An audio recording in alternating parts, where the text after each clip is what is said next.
most of the time the researcher, by his self-experience, he will draw some hypothesis. All the assumptions or all the hypothesis what the researcher is going to make, it should be in the form of writing so that it will be very easy to achieve the objectives of research. Observation method plays a very important role. Silently, the researcher can observe each and every activity. So it may be their attitude, it may be their behavior towards a new product.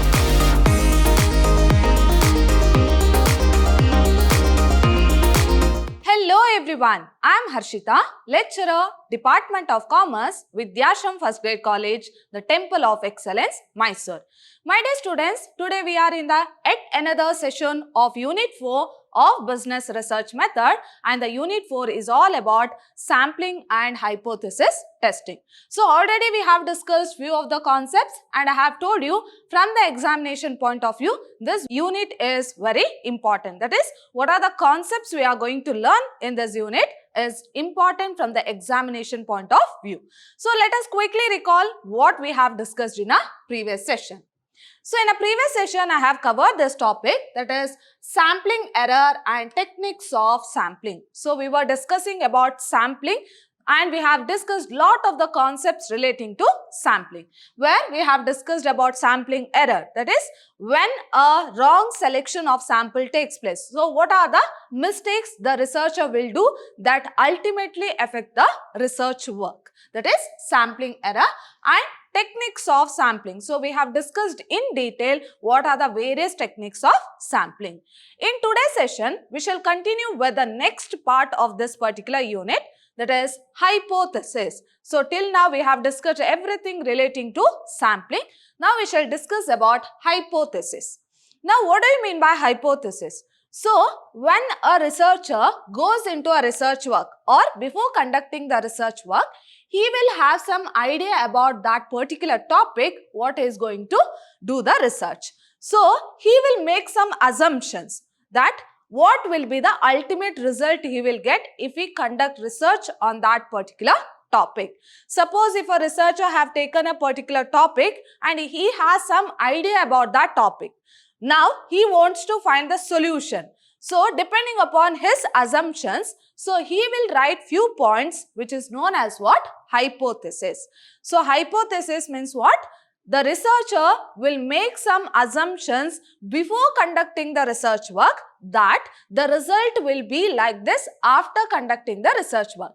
So it means that what? So the assumptions which is made by the researcher, what the result he will get ultimately at the end of his research work. So those assumptions which is made prior to his research work, that is known as what? Hypothesis. Suppose I am going to do a research on a particular topic. So based on my experience, based on my idea, I'll make some assumptions that my result of research work will be like this. So that assumptions is known as what? Hypothesis. So you learn in detail about hypothesis. Time being, you remember the assumptions which is made by the researcher before conducting his research work about the result what he will get in the future. That is known as hypothesis. Hypothesis is an assumption. So it is an assumption made on the basis of some evidence. So depending upon some evidence, depending upon his experience, depending upon his talent, he will make some assumptions. So that is known as hypothesis. So this is a first step in any kind of research. So here each and every researcher has to do some assumptions, which is called as what? Hypothesis. And this is a first step in any of the research work. So this translates research problem into prediction. In the sense, he is going to predict in advance about the future result. So that is known as hypothesis, or it is also called as assumptions. So hypothesis is a tentative explanation of the research problem, a possible outcome. So here is going to discuss about the possible outcome, that what would be the result of his research work, what would be the future result of his research work, as well as it is a tentative explanation. So it is an imaginary explanation what he is going to do on his research work, or and guess about the research. So it may be a guess, or it may be a future possible outcome what the researcher is going to predict, or it may be a tentative explanation. So he is just giving an explanation about the future result. So hypothesis includes various components such as variable, population, and the relationship between the variables. Of course, in each and every type of research, the researcher has to identify the variables, whether it is a dependent variable as well as independent variable, and the relationship. It's nothing but dependent and independent, and the population. So from whom he is going to collect the information. So in order to get the exact information, he has to go through the census. So he has to go through selection of census. If he wants to collect the information from a small group of people, then he can go for sampling method. A research hypothesis is a hypothesis that is applied to test the relationship between two or more variable. Here, the main intention of this hypothesis is that, or the researcher has to test the hypothesis between the two variables. That is, one will be dependent variable, other one will be independent variable. According to Good and Hart, so this is a definition here, hypothesis as a proposition which can be put to test to determine its validity. So here it means what? It is certain things or the certain assumptions which is put to test. So here those assumptions will be tested so that in order to know whether that assumptions is true or false. So hope you are clear with the meaning of hypothesis. Time being, you remember hypothesis means what? So the researcher will make some assumptions or he will predict some ideas about his research work before conducting his research work, that what would be the ultimate result.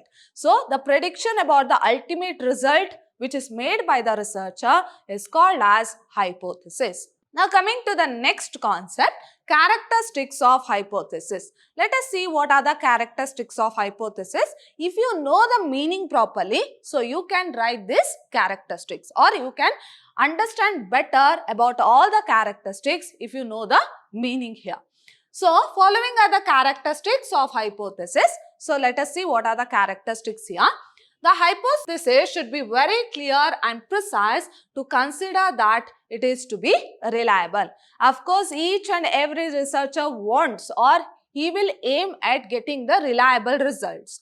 Now, if the hypothesis or if the assumptions which is made by the researcher is proper, then of course we can get the reliable results at the end of the research work. So the hypothesis should be very clear and precise. So there should not be any confusions. So it should be clear to the point that what the result we will get in the future. So because it is the assumptions, right? So while making the assumptions itself, it should be precise as well as clear. Next one is, if the hypothesis is relational hypothesis, then it should specifically declare the relationship between the variable. Suppose if the hypothesis is relational hypothesis, so here the assumptions is relational assumptions, then it should be able to identify the relationship between the two variable, that is dependent as well as independent variable. Of course, for each and every researcher has to identify the variables. So which are the dependent variable and which are the independent variable. That is the variables which influence the research work. So they are called as what? Dependent as well as independent variable.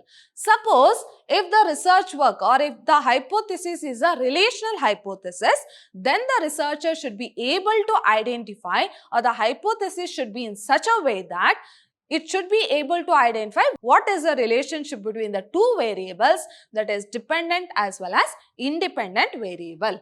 Next one is, the hypothesis should be specific in nature. So here the hypothesis has to be specific in nature. So as I told you, it should be crystal clear, correct? So here also the hypothesis should be specific in nature.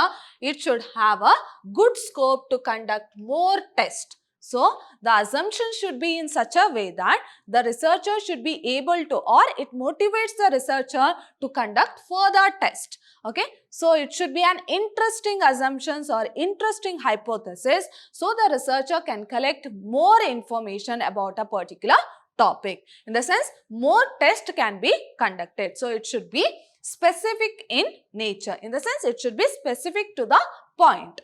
Next one is, the hypothesis should be simple to understand and easy to compare the research results with it. So, it should be simple to understand. So, here the hypothesis should be framed in such a way that it should be simple to understand. At the same time, it should be easy to compare the research results. So, it should be in such a way that the comparison has to be done here. Next one is, the hypothesis should not create any confusion between the subject of research as well as the variables. It should be in such a way that it should not create any confusions. So, there should not be any confusions between the subject of the research. So, there is a lot of difference between subject of the results as well as the variable what the researcher is going to identify. So, should not be any confusion between the subject of research as well as the variable what the researcher is going to identify. Next characteristics, the hypothesis should be determined before the beginning of research work. Of course, I have already told you hypothesis means what? It is assumptions. Assumptions about the future result. So, it is conducted before the research work. So, this is also one of the important characteristics here. The hypothesis should be determined before the research work is being conducted. And the next characteristics, the hypothesis should be in writing. So, it should be in the form of writing. From this, it is possible to concentrate the research objective on the primary objective. So, here all the assumptions or all the hypothesis what the researcher is going to make, it should be in the form of writing, so that it will be very easy to achieve the objectives of research, where these hypothesis act as a primary objective. So, if the hypothesis is very clear, then the researcher will get an idea how to do his research work. Suppose if he has no idea about what the result will be, then it will be very difficult. So, here a crystal clear hypothesis has to be created, so that it will help the researcher to have an idea about what would be the future result of his research work. Hope you are clear with all the characteristics of hypothesis. Once again, we shall go through this. So, hypothesis has to be very clear and precise, because it ultimately focuses on end result of research work. Next one is, it should identify the relational. Suppose if the hypothesis is a relational hypothesis, then it should be able to identify what is the relationship between the two variables, that is dependent variable and independent variable. Next one is, the hypothesis should be specific in nature. So, it should be specific in nature, and it should be exact, or exact point has to be included in the hypothesis. Next one is, hypothesis should be simple to understand, because it always focuses on the objectives of the research work. So, it should be simple to understand. Next one, there should not be any confusion between subject of the research as well as the variable which is identified by the researcher. Next, the hypothesis should be determined before the beginning of the research work. So, it is always conducted before the research work is being conducted. So, always hypothesis has to be created before the research work is conducted. Next one is, the hypothesis should be in the form of writing, because it always focuses on ultimate aim of the research work. So, it should be precise, at the same time it should be clear, and it should be in the form of writing. So, these are the few characteristics of hypothesis. Now, coming to the next one, sources of hypothesis. Now, how the researcher will create the hypothesis. So, how he will write the hypothesis. Of course, now you have understood that hypothesis is nothing but it is an assumptions which is made by the researcher about the ultimate research work. Correct? So, what would be the future result? So, Today itself he is making some assumptions about the future result. So that is known as hypothesis. Now, what are the sources of hypothesis? On the basis of what he will make the assumptions? The important sources of hypothesis are given below here. So the first one is self-experience. So time being, I'll just put the point. Next, we shall explain each and every point in detail. So the first one is, so what are the main sources of hypothesis? So the first one is self-experience. Next one is imagination and thinking of the researcher. Next, observation. Through observation also, he can create the hypothesis. Next, scientific theory. Next, previous study. So, if he has done previous study on the topics, he might have some experience. On the basis of that, he can write the hypothesis. Then culture also depends here. So, culture also plays a very important role or act as a sources of hypothesis. So, these are the few sources, important sources of hypothesis. So, let us discuss in detail. So, each and every point. So, how it will act as a source for creating the hypothesis by the researcher. Now, coming to the first one. Self-experience. So, here depending upon the self-experience of the researcher, so he may create some hypothesis which has to be tested in the future. Okay. So, self-experience of the researcher is one of the sources of hypothesis. So, it is one of the important sources of hypothesis. Most of the time, the researcher by his self-experience, he will draw some hypothesis or he will write some hypothesis. The researcher on the basis of his own experience can develop hypothesis and suggest remedial measures to the problem faced by the business. Now, based on his own experience, he can create his own hypothesis and he can find the solution for the business problem. For example, a business organization, in order to expand its sales volume, is thinking to search a new market. Now, for example, if the business wants to expand its sales, then what it has to do? It has to search for a new market for the product. Okay. So, then the researcher on the basis of his experience, so on the basis of his experience about the sales volume or the marketing activities, so what he does? By utilizing his skill and intelligence, can develop a hypothesis and give a solution towards a problem relating to the expansion of sales volume in the new market. So, here suppose if the organization wants to expand its sales but don't know how to expand in that situation or how to enter into a new market. Now, here the researcher by his own experience, by using his skill and knowledge about that particular subject, so he can study and give the suggestions to solve that particular problem. So, that is based on self-experience of the researcher. Next, the second one is imagination and thinking. So, here hypothesis can also be created by imagination or thinking also. The creative thinking and imagination of the researcher sometimes helps to create a better hypothesis. So, here if he don't have self-experience, then he can imagine. So, his skill of imagination and thinking is very good. In that situation also, certain good hypothesis can be created. So, researchers' imagination and thinking ability can be a great source of hypothesis. So, here this imagination and thinking of the researcher also plays a very important role in creating of hypothesis or creating a solution to a particular problem. Next, third sources of hypothesis is observation. Now, through observations also, the researcher can give certain hypothesis. So, observation can be a good source or material for hypothesis formation, taking a closer look.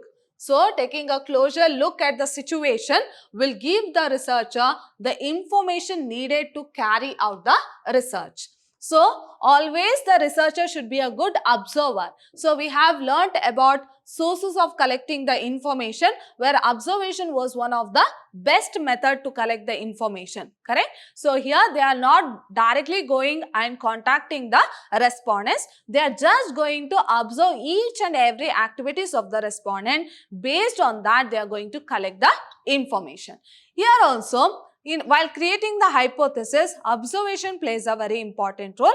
So, the researcher should be a good observer. So, he has to observe each and everything and create certain good hypothesis. For many researchers, observation provide a good feedback. This provides ample opportunities for good hypothesis formation. So, many researchers choose this observation method. So, if they are good observer, then they can choose this observation method in order to create the hypothesis. For example, by examining the customer attitudes, researcher can formulate hypothesis based on how the customer behave in a given situation. Suppose if a new product is launched into a particular market, then by observing their reaction, how the consumers react on that new product. So, based on that, based on the behavior, based on the attitude of the consumers on a new product, he can collect the information. Or if a particular problem has been arised relating to the behavior attitude of the consumer. So, here observation method plays a very important role. Silently, the researcher can observe each and every activity. So, it may be their attitude, it may be their behavior towards a new product. So, based on that, they can collect the information. So, for example, by examining customers' attitude, researcher can formulate the hypothesis based on how the consumers behave in a given situation and what influence for such behavior.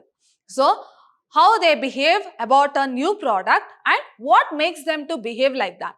So, by observation itself, the researcher will come to know the exact result for that particular problem.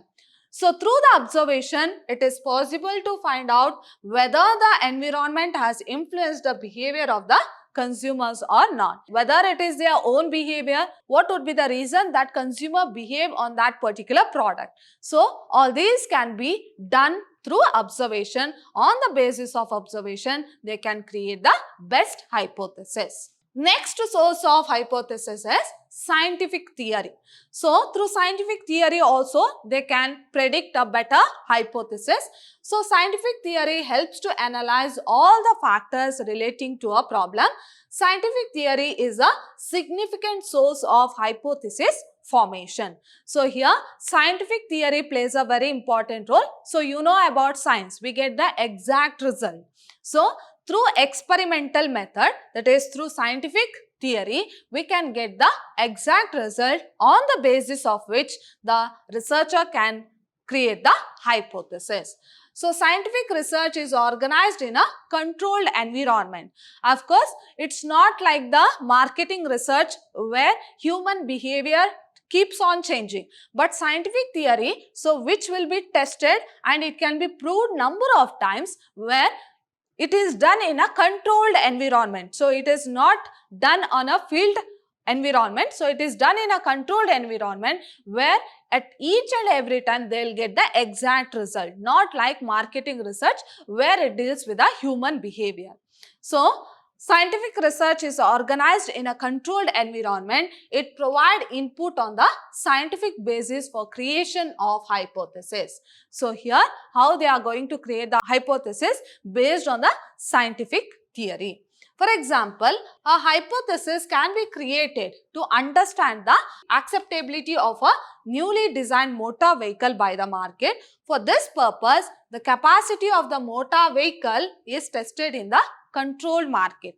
Now, in order to see how the consumer will accept a newly built motor vehicle, so in order to see that, before launching into the market in a controlled environment, that motor vehicle has to be tested, which is called as what? Scientific theory. So, if the test is positive, then on the basis of which the researcher can create the hypothesis, or if the test is negative, on the basis of that also the researcher can create the hypothesis. So this is relating to the scientific theory which is done in a controlled environment before launching a particular product. Next one is previous study.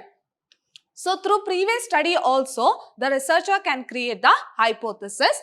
A previous study is a strong source for developing the hypothesis. Now, so depending upon the previous study what the researcher have done, so he will have some experience. So what are the difficulties he has gone through? What are the possibilities in order to conduct the research work easily? So he will have an idea about that. So based on the previous study also, it's not only the study of that particular researcher, it may be the study of other researchers also. So, by referring the study of other researchers also, the researcher can create an hypothesis. So, a previous study is a strong source for developing hypothesis. The results obtained from previous research studies could be a good guide for the next research work. Of course, in the beginning itself, I have told you, research work should be in such a way that it is not only confined to that particular topic, so it should be able to create or it should be able to test few more research work, or that would be the important quality of research. So research work should be in such a way that it should be able to do further studies on that particular topic itself. So here, how that is previous studies plays a very important role for creating the hypothesis, or it is one of the important source for hypothesis. By referring the previous study which is done by that particular researcher or by any other researcher, here the researcher should be able to create the hypothesis. So therefore, while creating a hypothesis, it is better to consider the researchers that have already taken place in the respective areas. So normally what the researcher will do, when they go for a particular research work, they will go through all the previous studies. By that, they'll come to know the gap between what they have done and what they have actually has to do in the future. So what the researcher have already done about that particular topic and what that has to be done in the future will be known. So that gap can be identified by the researcher if they go through the previous studies. Next one is culture. So it is also one of the important sources of hypothesis, that is culture. A culture is an adopted attitude of a community. So what do you mean by culture? Culture is an adopted attitude of a particular community. So if you take a group of people, so how they are attitude, so that is known as what? Culture. So it is a sum of beliefs. It's not only attitude, that is adopted attitude which includes beliefs, knowledge, customs, tradition, education, etc. held by a community living in a particular region. So it is a group of people who are living in a particular region, and what is their attitude in relation to beliefs, their thoughts, their religion, their caste, their education. So all are termed as what? Culture.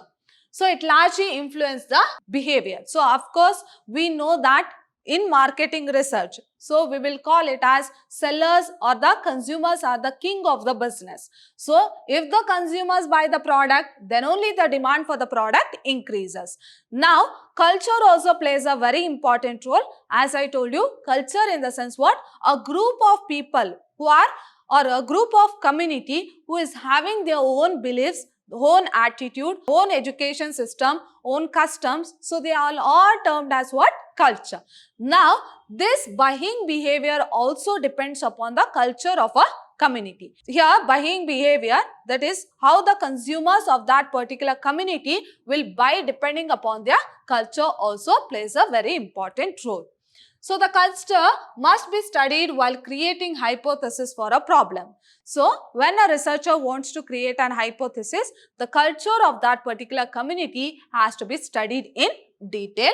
For example, when a ready-to-eat food supplier decides to market its dishes, then it should survey the culture. Now suppose a manufacturer have prepared ready to eat products, in the sense which can be done instantly and which can be consumed. So, ready to eat food supplier decides to market its dishes. So, he wants to market that ready to eat dishes in the market. Then first he has to go through the culture of that particular community. So, who are the target people? So, if he has chosen a target market, so before launching his product to that target market, he has to know whether those consumer will accept that product or not. So, what is their culture? So, whether they are ready to accept the product like this or not, because it is a unique product what he has prepared. Now, that is living style, way of thinking, education level, food habits, profession, etc. of the residents. So, whether they will accept these type of product. So, that has to be understood by the researcher before he launches a particular product. This will influence the formation of hypothesis. Sometimes a culture may not permit to eat the dish supplied by the outsider. So, there are number of families today also, so they are not ready to eat dishes which is prepared outside. For them, these type of dishes will not be suitable. So, instead of preparing everything and supplying to the consumers, better know the interest of the consumer, better know the taste and preference of the consumer, then produce the product. Now, the market is like consumer oriented. So, here how the manufacturers will do, earlier it was manufacturer oriented, in a sense business oriented, where they manufacture and supply the products to the consumer. But now what happens, it is consumer oriented. Depending upon the taste and consumer, depending upon the taste and preference of the consumer, manufacturer has to produce a product. So, it has become reverse now. So, suppose he has prepared lot of dishes and the consumers are not there, then it is a waste for them. So, first better understand the consumer, then prepare the dishes. On the other hand, another group of people may like to adopt the modern style. But there are certain people who likes to eat outside, they want to adopt the modern style of consumption. Then for them, this type of dishes is suitable. So, on the other hand, other group of people may like to adopt the modern style of eatables. Thus, for a researcher, culture of that particular area may largely influence to develop a hypothesis for his research study. So, whenever a researcher takes a particular topic, he has to study in detail, he has to know who are the target population and everything, all the details relating to that target population has to be studied properly. Then only he can create a better hypothesis. So, these are the few sources of hypothesis. So, in my next session, I am going to discuss the next topic on hypothesis, that is formation of hypothesis and steps involved in hypothesis formation. So, let us see how the hypothesis has to be formulated. So, that we shall discuss in the next session. So, my dear students, hope you have understood today's session. Today we have discussed everything about hypothesis, that is next part of this 4th unit, that is hypothesis. So, in my next session we shall continue with a new topic. Till then, take care. Thank you.